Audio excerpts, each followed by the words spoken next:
Hello. জি, কেমন আছেন? কেমন আছি, আল্লাহ ভালোই রাখছে। আপনার খবরটা কি? আছি। আপনি তো একটু দীর্ঘশ্বাসে বললেন মনে হয়। না, দীর্ঘশ্বাস দেখি আছে। আরে বুঝেন না, দুই পক্ষের ঝগড়া সামাইতে আমার অবস্থা খাই মালুম লাফাই লাফাই ওঠে, লাফাই লাফাই ওঠে। মানে যখন উঠে দৌড়বানে কোনো যৌক্তিক কারণ আছে কিনা আমাকে সেটা বলেন। কোনো কারণ নেই, আমাকে ধমকে বসাই দিচ্ছি। পরে রুমে ডাক্তার যেটা না ঠিক আছে এইটাই ঠিক আছে, আমি দাঁড়াবো, আমি বসাই দেবো না, দেখুন আপত্তি নেই। লোকের যে মানব মধ্যে খাতির নেই, তাহলে ঠিক আছে। কালকে বোধহয় এই সিমন মিয়া মানে ওস্তাদি তো আর কি মানে সুলতান আপনার সামনে এসে একটু একটু নিজের গুরুত্বটা বোঝানোর জন্য, সুলতান আপনার একটা গুরুত্বপূর্ণ মানুষ। কালকে যখন তারা লাঞ্চ করেছে মানে মালুম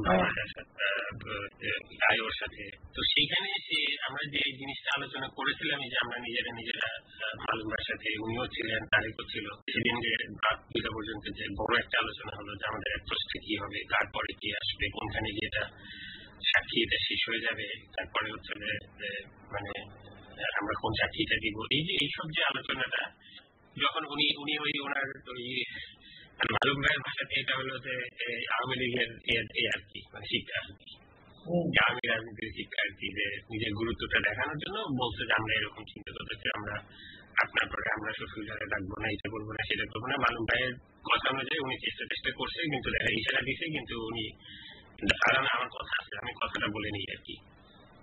এইটা সুলতানা আপা খুবই রিঅ্যাক্ট করেছে যে আমার সামনে আমাকে তো দেখানোর কিছু নাই, তারপরে হচ্ছে যে আমার সাথে ছেলে মেয়েরা আছে, তারা আমরা তাদেরকে বিশ্বাস করি, কিন্তু এইগুলো তো আমি জানতে আসি নাই যে আপনার প্রসিকিউশনের স্ট্র্যাটেজিতে কি হবে, সেইটা কেন আমাকে মানে আমার সামনে এবং আমাদের সামনে এরকম একটা প্রেক্ষিতে কেন বলা হলো। পরে কালকে আমি ওনাকে খুবই দ্রুত মেসেজ দিয়েছি আর কি, যে আপনি আজকে আসেন আর মালুম ভাইরাও নিয়ে আসেন। তো মালুম ভাইয়ের সাথে তো আমার আগেই কথা হয়ে রয়েছে, মালুম ভাই আসছে, তখন আমি ওনাকে বলছি এরকম ব্যাপার, এটা তো আমরা সেদিন কিন্তু আলোচনা করেছি স্পেসিফিক্যালি যে এখানে আমরা 3-4-5 লোক ছাড়া আমরা কিন্তু যারা আপনারা কোর প্রসিকিউটর 3-4 আছেন যারা, তারা আর আমরা হইলাম এই 2 জন, এর বাইরে কিন্তু কেউ জানবে না।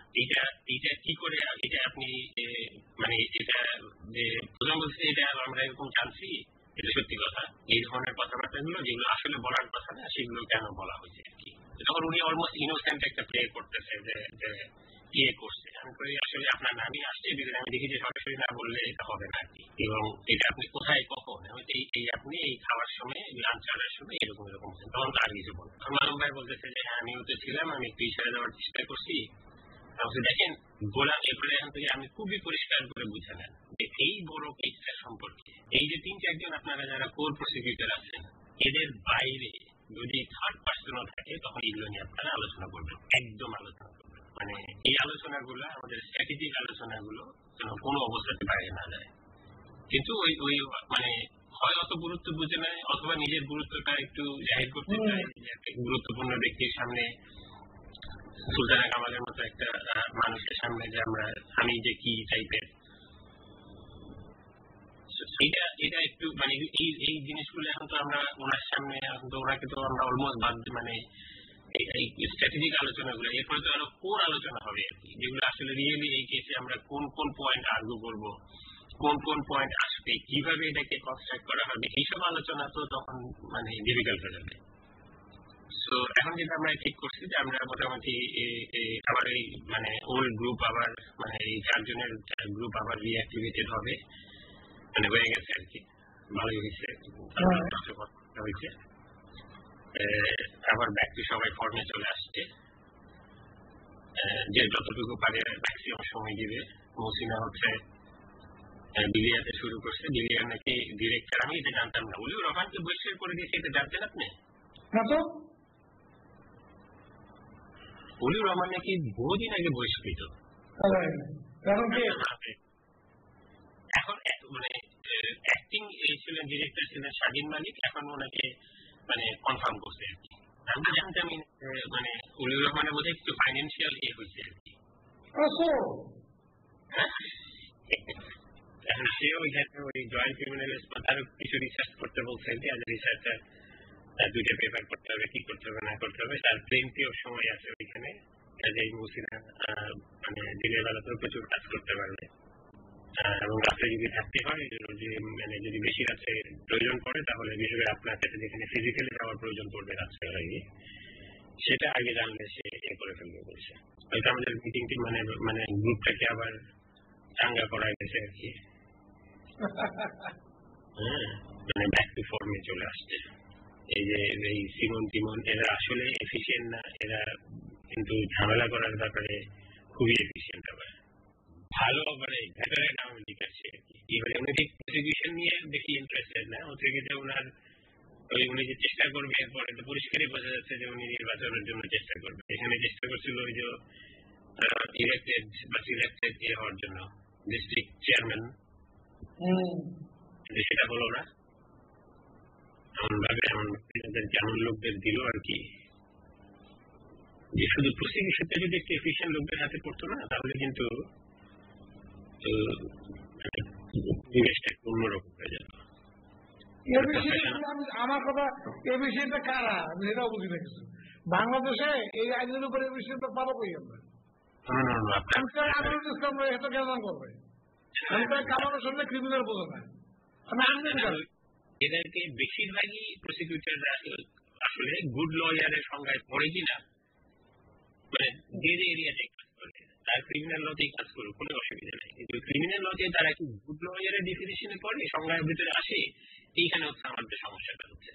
যেহেতু ওনারা আসলে নিজেরাই খুব বেশি গুড লয়ার না, মানে খুব বেশি না, আসলে কোনো গুড লয়ারই না, মানে লয়ারের ভিতরেই পড়ে না, এবং এই যে জানার ব্যাপারে যে একটা সাহসতা সেটাও নাই, ডেডিকেশনটাও নেই। তো এই সব কিছু মিলে টিলে অন্য ক্যারিয়ার, মানে ক্যারিয়ার খারাপ না, মানে আপনার কথা অনুযায়ী, কিন্তু ঘটনা হলো যে প্রসিকিউশনে আমি যে একটা মহা জাতীয় গুরুত্বপূর্ণ একটা যে ঐতিহাসিক একটা দায়িত্ব নিয়েছি আমি, কিন্তু ওনারা তো আসলে প্রাইভেট লাইফেও কিন্তু ওনারা কোনো সিরিয়াস কেস করে নাই কখনো। মানে আপনি যখন উনি তো নিজেই স্বীকার করে আর কি, সবাই লয়ার হয়েছে, কিন্তু লয়ার কিন্তু ওই লয়ারই আর কি, মানে মানে লয়ার আর কি, এখানে খুব সিরিয়াসলি কেস করছে, বড় ক্রিমিনাল ল কেস করছে অথবা গুরুত্বপূর্ণ ক্রিমিনাল কেস করছে, এরকম মানুষের পরিমাণ খুবই কম। আবার দুই একটা যেটা ওইদিকে যেগুলো আছে সেগুলো কিন্তু দে আর নট রিয়েলি মানে ডেডিকেটেড আর কি। এখন পর্যন্ত আমি আপনাকে বলতেছি উদাহরণটা, এই যে এই কাছে যে লন্ডনের কাছে যে এই দুইজন আপনার বাদল মিয়া রিকোয়েস্ট করে পাঠাইছে যে আমরা যেন তাদেরকে ব্রিফ করে দেই হোল প্রসেসটা সম্পর্কে, বুঝছেন? কারণ এই টোটালিটি সম্পর্কে তাদের কোনো ধারণা নাই। এইটা হচ্ছে সমস্যা, কেস করতেছে, এটা ভাগ বাটোয়ারা দিয়ে দেওয়াতে এখন তারা কেস করতেছে। এক একজন এক এক রকম, মানে এক একজন এক এক রকম লিমিটেশন চলা লোকদেরকে দেওয়া হয়েছে আর কি।